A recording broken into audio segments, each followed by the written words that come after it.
O sol ainda nem tinha rompido completamente o horizonte quando Dona Maria Aparecida, mãe do ex-jogador Roberto Carlos, chegou ao Aeroporto Internacional de Brasília. O céu estava tingido de laranja pálido, e o saguão começava a ganhar vida com passageiros apressados. Anúncios altos nos alto-falantes e malas sendo arrastadas em todas as direções. Era uma manhã aparentemente comum, mas para ela, carregava um significado especial. Ela viajaria sozinha, pela primeira vez, para visitar uma irmã doente em Recife, um reencontro que adiara há anos por conta das limitações da vida simples que levava no interior de São Paulo. Roberto Carlos, mesmo com a agenda cheia, fez questão de preparar tudo para a mãe. Comprou uma passagem em classe executiva, chamou um motorista de confiança para levá-la ao aeroporto e instruiu os funcionários da companhia aérea com antecedência. Tratem minha mãe com respeito. Ela nunca pede nada para ninguém, mas hoje, eu pedi para ela viajar confortável. Dona Maria chegou vestida com sua humildade habitual, um vestido floral simples, sandálias confortáveis, e uma pequena bolsa de mão onde guardava o documento de identidade, uma carta escrita à mão pela irmã e uma foto antiga de família onde Roberto Carlos aparecia ainda adolescente, segurando uma bola com os olhos brilhando de sonho. Ela caminhava devagar, observando cada detalhe ao seu redor com um misto de admiração e receio. Nunca tivera muita familiaridade com aeroportos. Ao se aproximar do balcão da companhia aérea, foi atendida por uma jovem funcionária chamada Patrícia. Sem levantar muitos olhos, a funcionária pediu: documento e passagem, por favor. Dona Maria, com um sorriso tímido, entregou os papéis e disse: meu filho comprou para mim, disse que já estava tudo certo. Patrícia digitou algo no computador, franziu a testa e lançou um olhar inquisidor. A senhora vai na classe executiva? Perguntou com um tom carregado de surpresa. Sim, minha filha. Meu filho fez questão disso, respondeu com a mesma doçura. Patrícia olhou a roupa simples da senhora, notou os chinelos gastos e balançou a cabeça discretamente. Aguarde um momento, disse, levantando-se e indo falar com outro funcionário. Dona Maria não entendeu, mas esperou pacientemente, olhando os aviões pela janela. Minutos depois, um supervisor de terno escuro e semblante rígido aproximou-se. Seu nome era Eduardo. Ele olhou para a senhora, depois para o bilhete, e disse: a senhora pode me acompanhar até a sala ali ao lado? Precisamos verificar alguns dados sobre essa passagem. Mas meu voo é daqui a pouco. Tem algum problema? Questionou, já com a voz um pouco trêmula. É apenas um procedimento padrão, senhora.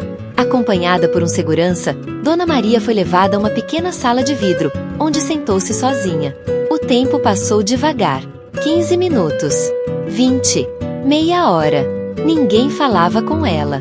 Na área do check-in, Patrícia cochichava com Eduardo. Olha o nome do comprador. Roberto Carlos Braga. Será que é ele mesmo? O jogador. Impossível. Uma senhora assim, com essa aparência? Respondeu o supervisor, com um riso abafado. Dona Maria, na sala, sentia a ansiedade crescer. Resolveu ligar para o filho. Após 2 toques, ele atendeu. Oi, mãe. Já embarcando? Não, meu filho. Eles me tiraram do balcão. Disseram que tem algo errado com a passagem. O silêncio do outro lado durou 2 segundos. Depois, a voz firme de Roberto Carlos. Mãe, não se preocupe. Estou indo para aí agora. Ele desligou. Em menos de 30 minutos, o aeroporto mudou de energia. Pessoas começaram a cochichar. Celulares se levantaram para fotos e vídeos. Roberto Carlos, usando boné, óculos escuros e uma camiseta simples, atravessou as portas do terminal com passos decididos. Ninguém duvidava. Era ele. Chegando à sala de vidro, viu a mãe sentada, sozinha, com os olhos marejados. Ele entrou, ajoelhou-se diante dela, segurou suas mãos e disse: me perdoa, mãe. Isso não deveria ter acontecido. Virou-se para os funcionários que o seguiam. Quem foi que tratou minha mãe assim? Eduardo tentou se justificar.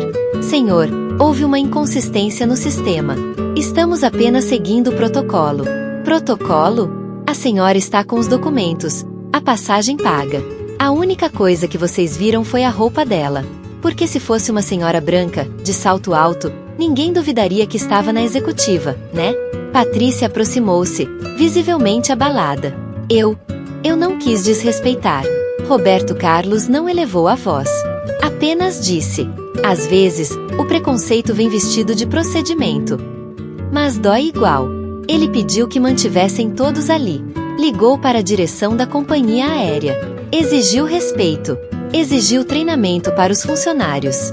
Exigiu humanidade. Quando tudo parecia ter chegado ao ápice, Dona Maria, que até então permanecerá em silêncio, se levantou. Caminhou até Patrícia, olhou nos olhos dela e falou: "Minha filha, todo mundo erra. Mas é importante aprender. Eu te perdoo." Patrícia, emocionada, começou a chorar. Eduardo, sem palavras, afastou-se discretamente. Roberto Carlos abraçou a mãe com ternura. Disse baixo: "Hoje o mundo te viu, mãe.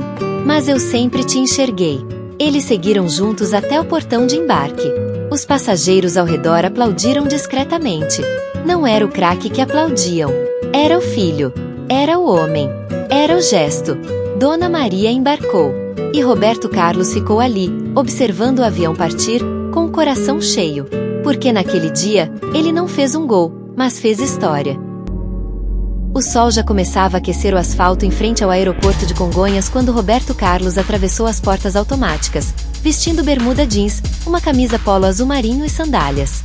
Não havia escolta, nem flashes de câmeras. Apenas um homem comum, com o olhar atento e o coração batendo mais rápido do que de costume. No trajeto até lá, ele mal respondeu ao celular, não porque estivesse ocupado, mas porque sentia um peso no peito. Sua mãe, Dona Lúcia, havia sido barrada injustamente, e isso feria mais do que qualquer pancada que já recebeu nos gramados. Dentro da sala reservada, onde colocaram Dona Lúcia sob observação como se fosse uma forasteira, o tempo parecia se arrastar. Um copo d'água intocado sobre a mesa, um relógio de parede que não parecia querer se mover, e uma senhora sentada com as mãos no colo, olhando para o chão, como se a dignidade dela tivesse ficado retida junto ao bilhete de embarque. A funcionária Clara, jovem, insegura e nova no trabalho, andava de um lado para o outro, conferindo documentos, trocando mensagens pelo comunicador interno, tentando decidir o que fazer. "Mas se não temos comprovação de que ela é mesmo mãe de Roberto Carlos?" disse a outro colega ao telefone. "E se for uma tentativa de fraude?" Foi quando um agente da companhia alertou: Roberto Carlos chegou. No instante em que o ex-jogador entrou, o ambiente congelou. Não pelo reconhecimento imediato, mas pela aura de respeito silencioso que o acompanhava. Havia algo no modo como ele andava, direto, determinado, sem precisar elevar a voz ou chamar atenção. Ele apenas se aproximou da porta de vidro onde sua mãe estava retida, olhou através do vidro, e tudo nele gritava decepção. Dona Lúcia levantou-se de imediato, um leve sorriso de alívio nos lábios, mas os olhos ainda marejados. "Meu filho." Ele entrou, abraçou-a com firmeza, e só então olhou para Clara. "A senhora poderia me explicar o que está acontecendo?" Clara, visivelmente nervosa, respondeu: "Senhor, nós apenas seguimos os protocolos. Não conseguimos verificar no sistema que a passagem havia sido comprada por você, e não havia nenhum documento que ligasse a senhora a você diretamente." Roberto Carlos puxou o celular do bolso, abriu o comprovante bancário, mostrou os dados da compra. "Aqui está. Foi meu cartão, foi minha reserva. Não me importo com a classe de embarque, mas me importo com o modo como trataram minha mãe." Clara tentou se justificar. "Há muitas tentativas de fraude, senhor. Pessoas que dizem ser parentes de celebridades para conseguir benefícios." "E minha mãe parece uma golpista para você?" Ele perguntou com calma, mas a tensão era palpável. O gerente-geral do aeroporto, um homem grisalho e sempre próximo da imprensa em dias de visita de famosos, apareceu apressado. "Senhor Roberto Carlos, em nome da companhia, peço desculpas por esse equívoco. Estamos já corrigindo tudo." Corrigir não é suficiente. Minha mãe ficou mais de meia hora isolada, tratada como se estivesse mentindo. Não pedimos tratamento especial. Pedimos respeito. Nesse momento, os olhares se voltaram para Clara, que já havia começado a chorar. Ela mal conseguia se manter em pé. "Me desculpe. Eu só estava tentando fazer certo." E para surpresa de todos, Dona Lúcia se aproximou da funcionária, segurou suas mãos, e disse: "Eu sei, filha. Você estava com medo de errar. Mas hoje você aprendeu algo que não tem nos manuais. As pessoas não se medem pela roupa, nem pela fama, mas por aquilo que carregam no coração." Roberto Carlos olhou para a funcionária, e completou: "Eu poderia pedir sua demissão. Tenho esse poder. Mas o que minha mãe ensinou aqui vale mais que qualquer punição. Quero que ela continue. Que aprenda. Que lembre deste dia. O gerente, embaraçado, assentiu. Clara chorava de soluçar. Os outros passageiros, que antes ignoravam a cena, agora filmavam, observavam em silêncio. Era mais do que um reencontro familiar. Era uma aula de humanidade. Ao sair da sala, um menino se aproximou com um caderno na mão. Senhor Roberto, pode autografar? Ele sorriu pela primeira vez no dia. Pegou o caderno, assinou e disse: nunca trate mal a mãe de ninguém, garoto. Principalmente se for a sua. E com um último olhar para Clara, agora amparada por colegas, caminhou de volta com Dona Lúcia até o portão de embarque. Mas dessa vez, não era apenas um ex-jogador acompanhando a mãe. Era um filho que acabava de ensinar ao mundo o significado de respeito verdadeiro. Quando Roberto Carlos entrou na pequena sala de vidro onde sua mãe aguardava em silêncio, o tempo pareceu parar. O segurança que a vigiava desviou o olhar, envergonhado, enquanto o gerente da companhia aérea apertava os papéis nas mãos, suando frio. Dona Maria, a mulher que criou Roberto com dignidade nas vielas de Garça, levantou-se devagar, como quem não precisava levantar a voz para se impor. Mãe, a senhora tá bem? Perguntou Roberto, com um semblante carregado de preocupação. Ela assentiu com a cabeça, mas os olhos dela diziam tudo. Tristeza, sim, mas também orgulho. Orgulho de ver o filho que criou com tanto esforço, agora ali, não como uma celebridade, mas como um homem de princípios. Eles acharam que eu era uma intrusa, filho, sussurrou ela, com a voz embargada, que eu não podia estar aqui porque estava vestida simples. Como se uma mãe precisasse se enfeitar para viajar com o filho. Roberto virou-se devagar para o supervisor, que tentava se justificar. Foi um erro, senhor Roberto Carlos, um engano administrativo. Apenas seguimos o protocolo de segurança. Protocolo? Roberto cortou, com a voz baixa e firme. Que tipo de protocolo exige humilhar uma senhora de idade, sem sequer ouvir o sobrenome dela? O silêncio caiu pesado sobre a sala. Alguns funcionários já filmavam de longe, reconhecendo a figura mítica que, por tantos anos, encantou o mundo com seus cruzamentos e chutes potentes. Mas agora, não era o lateral esquerdo quem estava ali. Era o filho de Dona Maria, o homem, o cidadão brasileiro. Me digam, continuou Roberto, sem levantar a voz. Se essa mulher aqui tivesse um cabelo loiro, uma bolsa de marca e um nome de sobrenome europeu, será que teria sido parada? Ninguém respondeu. O gerente pigarreou, tentando mudar o rumo da conversa. Senhor Roberto Carlos, por favor, nos permita oferecer uma compensação. Podemos providenciar um lounge exclusivo, bebidas, refeições, o que quiser. Roberto ergueu a mão. Eu não quero compensação. Não quero mimos. Quero apenas respeito. E quero que o funcionário que gritou com minha mãe peça desculpas. Aqui. Agora.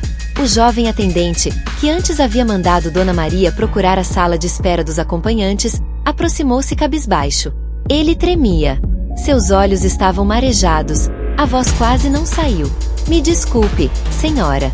Eu não imaginei que uma mãe pudesse estar aqui.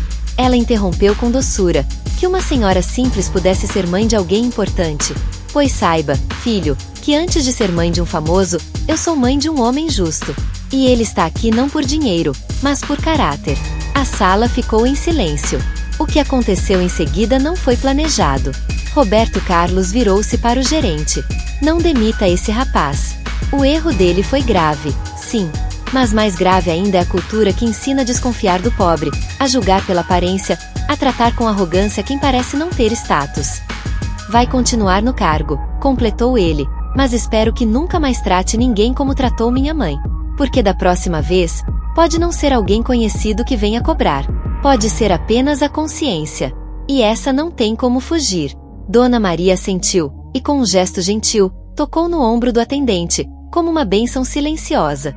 Ele chorou ali mesmo, em frente aos passageiros e colegas. Ao saírem da sala, as pessoas aplaudiram. Mas não era um aplauso de fã. Era um aplauso de respeito. Roberto segurava o braço da mãe com cuidado. Ela olhou para ele e disse: Meu filho, eu não preciso de luxo. Só quero ser tratada como gente. E é por isso que a senhora é a rainha da minha vida, respondeu ele, com um sorriso leve. Ao embarcar, Roberto Carlos não foi direto para a poltrona de primeira classe. Parou no meio do corredor, olhou para os passageiros e disse em voz alta, mas serena: Que hoje sirva de lição. Nem todo mundo que usa chinelo é ladrão. Nem todo mundo que fala baixo é fraco. E nem todo mundo que não conhece você tem o direito de te humilhar. As palavras ecoaram como uma aula de humanidade. Ao lado da mãe, sentou-se. Ela segurou a mão dele com carinho e, pela primeira vez naquela manhã turbulenta, sorriu. Do outro lado do avião, um garoto tirou uma foto escondida. E na legenda, escreveu: "Hoje eu vi um gigante. Não só nos campos, mas na alma."